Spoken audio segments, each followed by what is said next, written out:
Hello viewers, আসসালামু আলাইকুম। আশা করছি সকলে সুস্থ সুন্দর ভালো আছেন।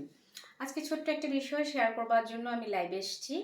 আপনাদের সঙ্গে দেখাবো আমার একটা ছোট্ট বাগান আছে, সেই বাগানে কিছু মরিচের আমি চাষ করেছি।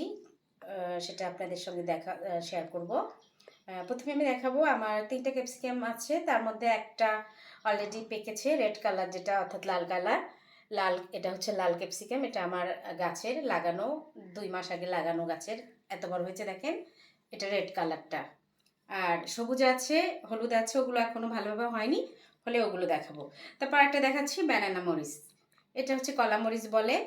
এটাও ক্যাপসিকাম এক ধরনের, এটাও খেতে ভীষণ মজা। নুডলসে, পাস্তায় বা ফ্রাইড রাইসে এগুলো খেতে ভালো লাগে ভীষণ। তারপর আরেকটা মরিচ দেখাচ্ছি আপনাদেরকে, দেখেন। এটা হচ্ছে বল মরিচ বলে এটাকে। খুব সুন্দর ছোট্ট ছোট্ট বিভিন্ন কালারের, একটা কমলা কালার, তারপর পার্পেল কালার অর্থাৎ বেগুনি colour, red colour, orange colour. আর একটা মজার বিষয় হচ্ছে আমি কয়েকটা স্ট্রবেরি গাছ লাগিয়েছি, স্ট্রবেরি। তো দেখুন সেই গাছে কি 2-একটা করে ধরেছে। এই যে আজকে 2টো পেকেছে, আমি পেরে নিয়ে এসেছি। এই যে একটা ছোট্ট আছে, এরকম আরও ছিল, আমরা খেয়ে ফেলেছি ওগুলো। তারপর হচ্ছে আমার গাছ আছে মরিচের গাছ, আমাদের দেশীয় যে মরিচগুলো, সবুজ মরিচ। এই যে দেখুন কতটা ফ্রেশ। এগুলো বাসার ছোট্ট বাগানে লাগানো কয়েকটা মরিচের গাছ থেকে এগুলো উঠিয়েছি।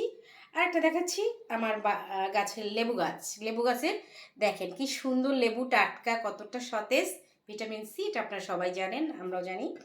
এখন আমার পরবর্তীতে আমি আমার ছোট্ট বাগানটা আপনাদেরকে দেখাবো এবং আরও কী কী আছে ওখানে ওগুলো দেখাবো। আশা করি আমার এই আজকের এই লাইভটা আপনাদের ভালো লাগবে। সবচেয়ে বড় কথা হচ্ছে কি, মানুষের ইচ্ছা শক্তি, অনেক ছোট জায়গায় অনেক ভালো কিছু করা যায়। আপনারাও চেষ্টা করবেন, কে কে আমার মতো এরকম মরিচের চাষ করবেন এই ছোট্ট জায়গায় বা বেশি জায়গায়, যাদের বেশি জায়গা আছে। প্লিজ আমাকে কমেন্টসে জানাবেন কেমন লাগলো। আশা করি সকলেই ভালো থাকবেন, আমার জন্য দোয়া করবেন। আল্লাহ হাফেজ।